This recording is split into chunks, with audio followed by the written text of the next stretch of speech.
Siamo nel salone d'ingresso delle Terme di Arta con Francesca Bruni, uno stabilimento che sta tentando di rilanciarsi con servizi sempre più qualificati. Quali sono le ultime novità che proponete agli utenti?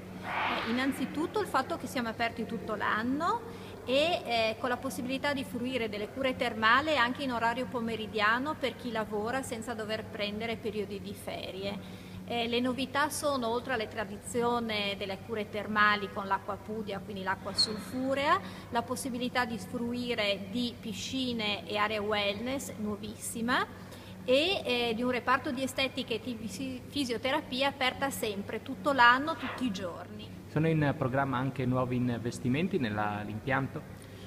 Su questo ci sono grandi progetti, soprattutto quello relativo ad una piscina esterna che molti utenti reclamano e speriamo che questo sia fattibile nel più breve tempo possibile. Naturalmente poi i servizi classici delle Terme di Arta rimangono. Rimangono le cure termali che ricordo sono in convenzione con il sistema sanitario, quindi prevedono il pagamento del solo ticket, fango, balneo per i problemi osteoarticolari o i problemi dermatologici, le cure inalatorie per tutti i problemi orecchio-naso-gola e le cure idropiniche, quindi l'acqua da bere.